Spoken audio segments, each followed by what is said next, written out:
সমসাময়িক বিষয় নিয়ে অনেক কিছু নিয়ে আলোচনা করার খুব ইচ্ছে থাকে, কিন্তু দিনের বেলায় স্বল্প সময়ের জন্য তা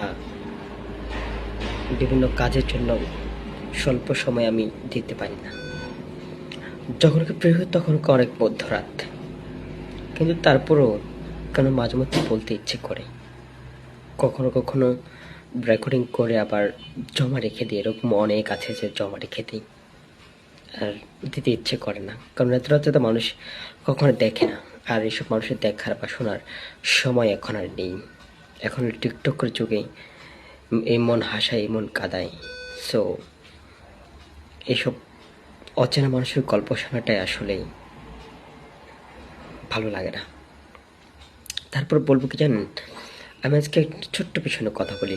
ভোট কথাটা খুব ছোট্ট, কিন্তু এটা গুরুত্বপূর্ণ অনেক বেশি। এটা গুরুত্ব অনেক বেশি। কেন জানেন? গ্রামের ভিতরের একদম গভীর ভিতরে, গ্রামে,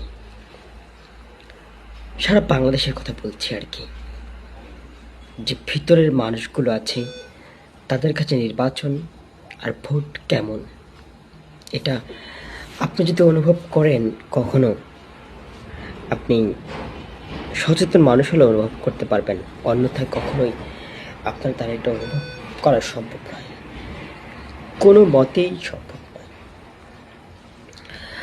আমরা যেমন জন্মসূত্রে মুসলিম, জন্মসূত্রে হিন্দু, তারপর কি করি, এটাকে আস্তে আস্তে আস্তে আস্তে যত বড় হই, এটার ভিতর দিয়ে আমরা চলাচল করি। আর একদম প্রত্যন্ত গ্রাম অঞ্চল মানুষের কাছেই ভোট মানেই এমনই, জন্মসূত্রে কেউ আওয়ামী লীগ, কেউ বিএনপি, কেউ জামাত। অর্থাৎ কোন প্রার্থী কেমন বা কী আচরণ পূর্বেই না তারা সব জানে, সব জানে। কী করে জানে? কেউ যদি 2 বা 3 বার ইলেকশন করে, সে জানে 5 বছরে এই সামান্যটুকু ছাড়া আর কিছুই দেয়নি, বা তাকে খুঁজে কখনো পাওয়া যায় না। আবার যখন নির্বাচন আসছে তখন তাকে পাওয়া যাচ্ছে, মিছিল মিটিং, আবার ভোটের কয়েকদিন আগে টাকা পয়সা, খুব প্রতিশ্রুতি। অর্থাৎ মানুষ সব কিছু বোঝে, কিন্তু ওই যে বললাম যে জন্মসূত্রে মুসলিম, জন্মসূত্রে হিন্দু, এরকম আর কি, জন্মসূত্রে আওয়ামী লীগ, বিএনপি, জামাত, যে কোনো একটা আর কি।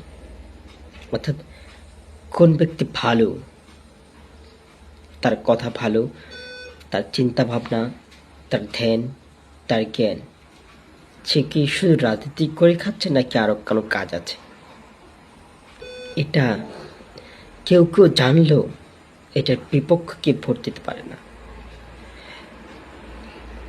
এটা হলো মানুষের সবচেয়ে বড় অন্ধতা। মানুষ ধর্ম অন্ধতা দেখেছে, নেতা অন্ধতা দেখেছে, কিন্তু গ্রামের নারীরা সবচেয়ে বেশি এই অন্ধত্বে ভোগে। যে নির্বাচনের আগে টাকা খেয়ে ভোট দেওয়া, আর খারাপ মানুষ জেনেও তাকেই ভোট দেওয়া।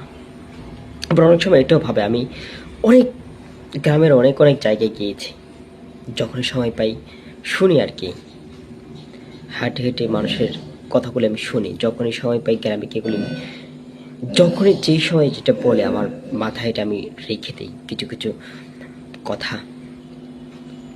অর্থাৎ কেউ কেউ চিন্তা এমন কি জানেন, যে ধরেন কোনো লোক একটা ইসলামী মাইন্ডের, কিন্তু সে ভালো, দেশ জাতি মানুষের জন্য চিন্তা করে, কিন্তু তার সাপোর্টার নেই 10 জন। আপনি চাইলেই সে জানে যে ভালো, কিন্তু মানুষ কী মনে করে জানেন?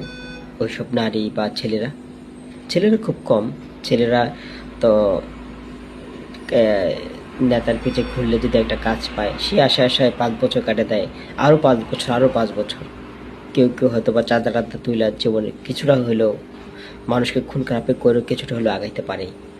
মানে আগাইতে পারে বলতে কি, সাময়িক চলতে পারে আর কি।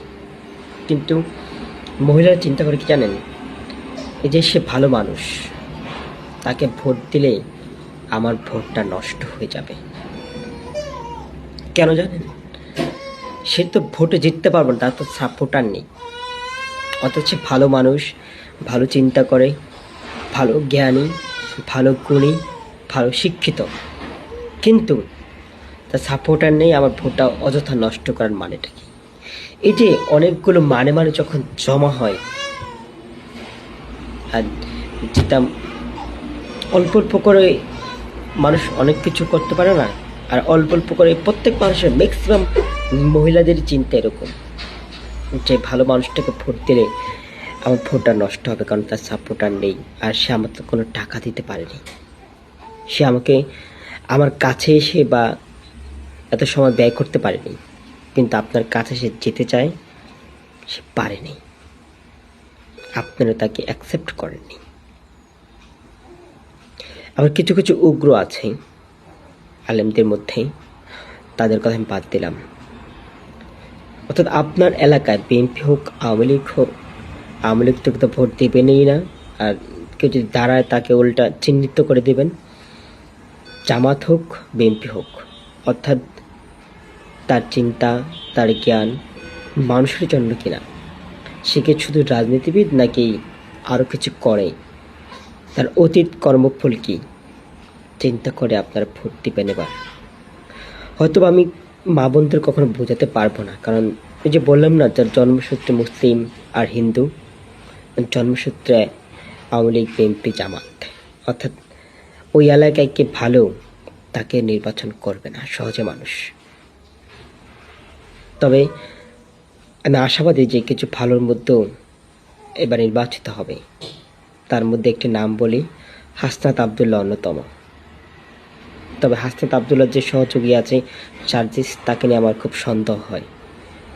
তবে আবার আরও কয়েকজন আছে সার্জিসের সাথে, তাদেরকে খুব আমার কিছু রিসার্চ, আমার চিন্তা অনুযায়ী তাকে কিছু কিছু লোককে ভালো মনে হয়।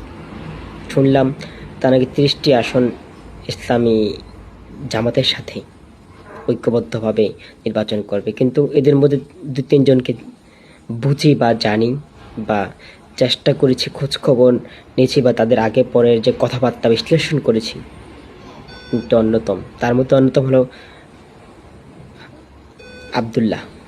হাসনাত আবদুল্লাহ। আর সন্দেহজনক আর না বললাম। তবে যাই হোক, আমার জল্পনা কল্পনা সব কিছু ঊর্ধ্বে, সবাই ভালো হোক।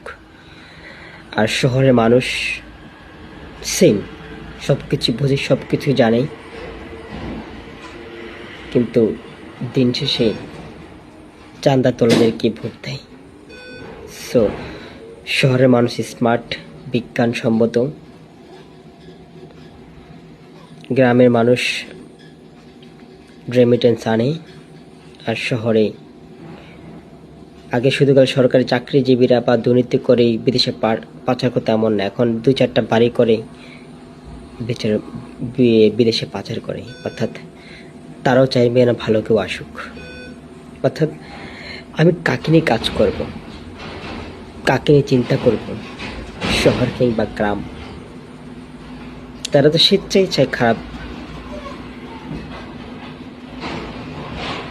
সো যারা অ্যাক্সিডেন্টলি যা হচ্ছে, আবার অনেক সময় কি জানেন, এটাও দেখেছি, সে কঠিন একটা দলের চাপ ফোটার, কিন্তু সেই দলের লোকজনই চাঁদা তোলে, চাঁদা দিতে অস্বীকৃতি করে, মাই খায়, পিট খায়, কিন্তু ওই দলেরই আবার সে ঘুরঘুর করে। ওই যে বললাম, জন্মসূত্রে না বুঝে আখিরাত, না বুঝে দুনিয়া। ভালো থাকুন, সুস্থ থাকুন, আর আমার শব্দগুলো শুধু জ্ঞানীদের জন্যই।